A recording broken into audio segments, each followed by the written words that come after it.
Comme lors du premier confinement, la cantine savoyarde à Chambéry a dû tirer le rideau, mais son activité au profit des plus déshérités continue, ceci sous la forme d'un service à emporter.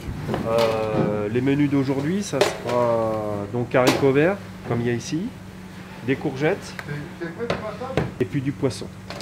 Voilà. Grâce à l'engagement de nouveaux jeunes bénévoles venus remplacer les plus âgés dans cette période de crise sanitaire, les barquettes sont ensuite livrées dans les centres d'hébergement d'urgence de la Sasson sur l'agglomération chambérienne et au-delà, même si l'activité a considérablement diminué dans le cadre du confinement.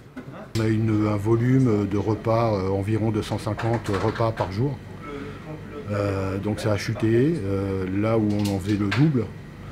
Le problème et la préoccupation qu'on peut avoir dans ces moments-là, c'est que notre modèle économique repose sur la captation de matières premières qui est déjà cuisinées, préparées dans les écoles ou dans les cuisines collectives, type Sodexo. Il a donc fallu adapter les sources d'approvisionnement, en comptant notamment sur la générosité du secteur privé, comme ce jour avec une livraison de poissons offerte par le grossiste Alpes-Marée. Juste avant le premier confinement, on était plus sur une activité entre 140 et 160 par service.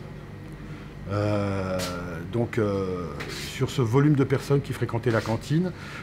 Et là, on s'attend à que lorsque le confinement sera levé, on soit sur des chiffres de 80, pareil, 90 personnes par service. Une baisse qui s'explique en grande partie par la diminution des flux migratoires dans ces temps de crise internationale.